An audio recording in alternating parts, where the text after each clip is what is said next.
江澄愣着了，魏无羡从来没有叫过他的字，这是第一次。魏无羡沉寂多年的血红根茎又重新浮现，江澄不说话，魏无羡疯了一般的吼道：“外面的那些事，我不想听也不想管。他们说他们的，与我何干？我过我的，与他们何干？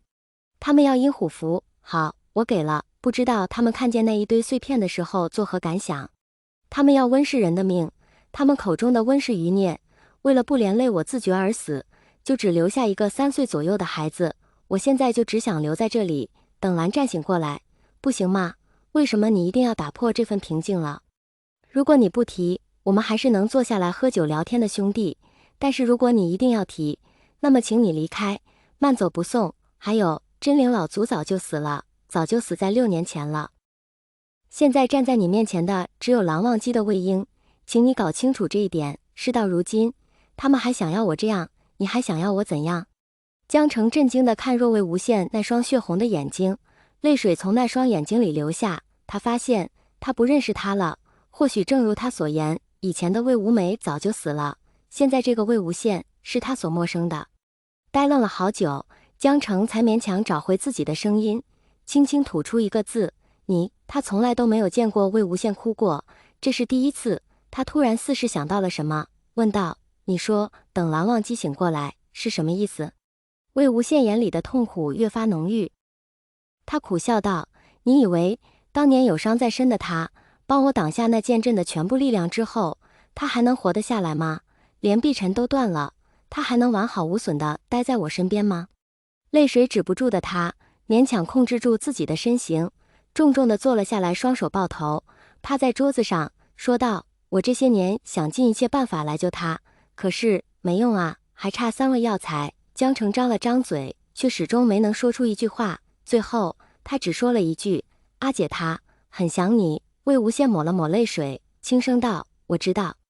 那你接下来准备怎么办？继续找，等他醒过来。魏无羡喝了一口酒，道：你说的那3味药材，我能帮忙吗？魏无羡抬头看了他一眼，道：你要帮我？江澄不答反问：快说，哪几味药材？茯苓果、玉灵芝和玉花藤，具体的情况你去问责无君吧，今日我累了，不想说那么多了。魏无羡说着揉了揉眉心。江澄环视了一圈周围，问道：我还没问，蓝曦臣是怎么知道你们在这儿的？他有蓝湛的忘机琴，是忘机琴指引他找到这里的，你呢？怎么找到这里的？跟着蓝曦臣来的。魏无羡轻笑了一声，道：想必也是，责无君2天前刚来过，你今天就来了。说完，他顿了顿，抬头看着江澄，又道：还有2样东西，得麻烦你帮忙寻找了，不找也不怪你。江澄嗤笑了一声，道：我是那种人，说吧，什么东西？魏无羡放下酒杯，严肃地盯着江澄的眼睛，一字一顿道：极寒属性的明寒精铁，我要修复碧晨剑。江澄猛地睁大眼睛，道：明寒精铁还是极寒属性的？怎么，你知道在哪儿？江澄斟酌了一番，这才道：当年岐山温氏的库存里有一块，后来被兰陵金氏收为战利品，除此之外，还有一些其他的珍宝，也在兰陵金氏。明寒精铁可以修复碧晨剑？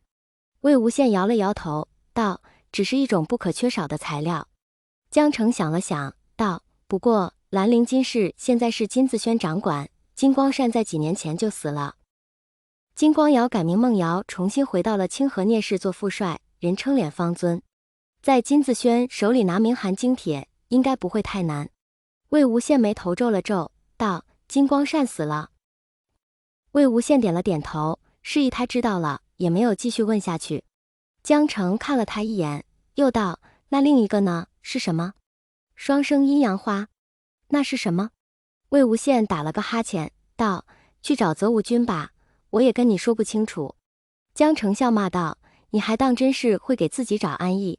魏无羡笑了笑，不说话，一口饮尽杯中的酒，抬头看了看天，道：时辰不早了，你还要再留会儿吗？